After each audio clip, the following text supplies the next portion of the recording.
Underground mutton shop. Rajapur नामक गांव में किशन नाम का एक मटन का व्यापारी रहता था। उसका एक अंडरग्राउंड का मटन शॉप था। वह मटन बहुत सस्ते दाम में बेचा करता था, क्योंकि वह मरे हुए बकरियों का मांस बेचा करता था।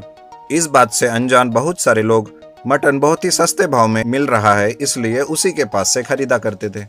एक दिन एक कस्टमर आता है और कहता है, किशन जी, मुझे 1 किलो मटन चाहिए। आप अपने अंडरग्राउंड मटन शॉप से लाकर मुझे दीजिए। इस गांव में आपके अलावा कोई और इतने सस्ते दाम में नहीं देता। इसका कारण क्या है? आप इतनी सस्ती भाव में मटन क्यों बेचते हैं?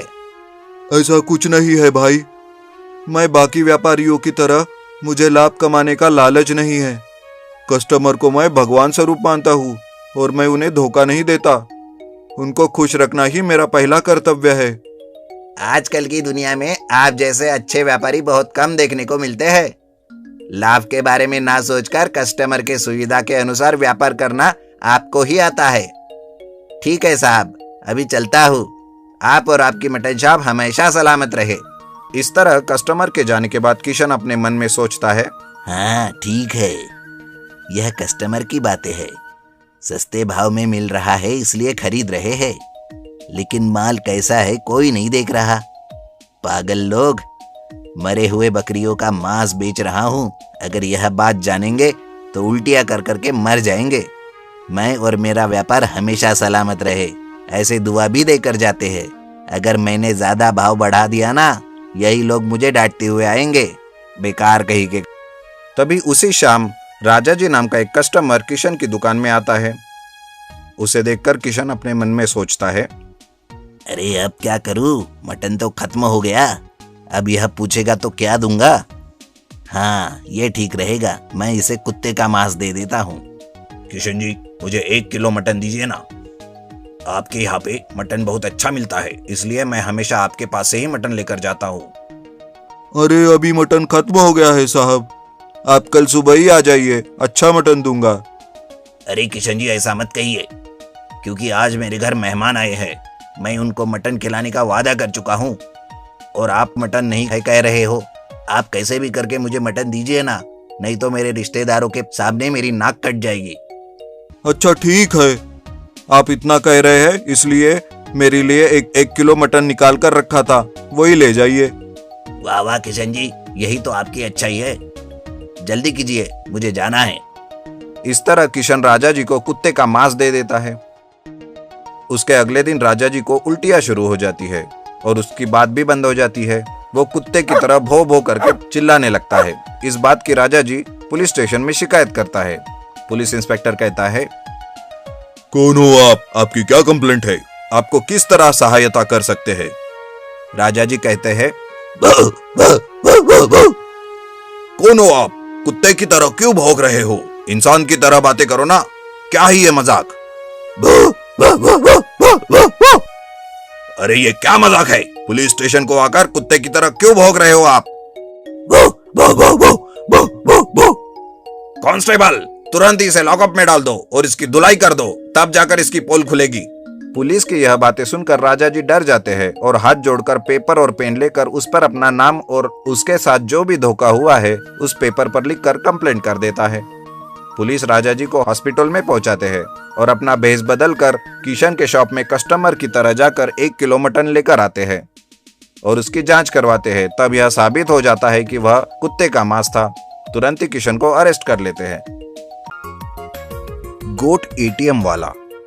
बलरामपुर नाम के गांव में गजोदर नाम का एक आदमी मटन बेचने का काम करता है।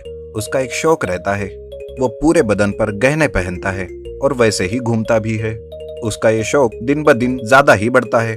उसे देखकर लोग भी बड़े हैरान होते हैं, लेकिन गजोदर को अब और गहने चाहिए होते हैं जो इस धंधे में वो कमा नहीं पाता।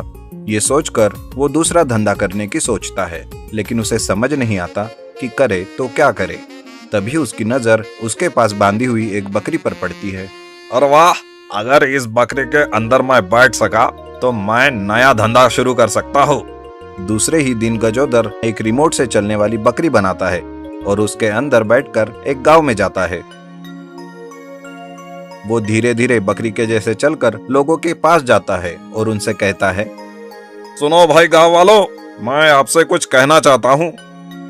बोलती हुई बकरी को देखकर सब लोग परेशान होते हैं। एक मानिक नाम का आदमी बकरी से पूछता है, हैं? अरे ये क्या, तुम बकरी होकर इंसानों के जैसे बात कैसे कर सकती हो? देखो भाइयों, मैं तुम सब गांव वालों की मदद करने यहाँ आया हूँ। मुझे डायरेक्ट भगवान ने खास तुम गांव वालों की मदद करने के लिए भेजा है। तभी एक दूसरा आदमी पूछता है, लेकिन तुम हमारी कैसी मदद कर सकते हो? तुम लोगों के पास जितने भी पैसे हो या गहने, वो तुम मुझे खिलाओगे तो मैं उसका डबल आप लोगों को दूंगा। जैसे कि अगर आपने मुझे 1000 रुपए खिलाए तो मैं आपको 2000 रुपए दूंगा, और अगर आपने सोने का गहना जैसे कि माला मुझे पहनाई तो मैं उसे भी डबल करके आप लोगों को दूंगा। क्या सही में ऐसा हो सकता है? हाँ हाँ, इसीलिए तो मुझे भगवान ने तुम्हारे गांव में ही भेजा है। अगर आप लोगों को यकीन नहीं है तो ठीक है, मैं दूसरे गांव चला जाता हूँ और वहां के लोगों की मदद करता हूँ। वो दूसरा आदमी फिर से कहता है, नहीं नहीं, तुम कहीं मत जाओ, हम सबको यकीन है तुम पर। तो फिर ठीक है, जल्दी जल्दी से रुपए या गहने लेकर आओ और मुझे दे दो। ऐसा कहते ही गांव के लोग जल्दी से घर जाकर रुपए लेकर आते हैं और एक लाइन में लगते हैं। पहले मानिक 1000 रुपए बकरी को खिलाता है। बकरी वो रुपए अंदर लेकर मानिक को 2000 रुपए वापस देती है। ये देखकर सारे गांव वालों को बकरी के कहने पर पूरा यकीन हो जाता है और वो सब ज्यादा से ज्यादा रुपए बकरी को खिलाकर डबल ले जाने लगते हैं। कुछ लोग तो अपने बीवी के गहने लेकर आते हैं और बकरी को पहनाते हैं। बकरी उसके गहने भी डबल करके वापस कर देती है। पूरा दिन भर लोगों के पैसे और गहने डबल करने के बाद रात होती है और गजोदर वापस चला जाता है। इधर गांव के लोग घर जाकर अपने डबल हुए पैसों और गहनों को अच्छे से देखते हैं तो उनको पता चलता है कि वे सब नकली है। अरे ये क्या, ये रुपए तो नकली है। अरे मैं लुट गया, मैं बर्बाद हो गया। इधर गजोदर कभी इस गांव में कभी उस गांव में करते करते काफी सारा रुपया और गहने कमाता है। लेकिन एक दिन एक सांबा नाम का आदमी बकरी को नए गांव में पकड़ लेता है। अरे वाह, तुम तो वही बोलने वाली बकरी हो ना, जो पैसे लेकर डबल करके देती हो? हाँ हाँ, मैं वही हूँ। बोलो, तुम्हें भी करने हैं क्या पैसे डबल?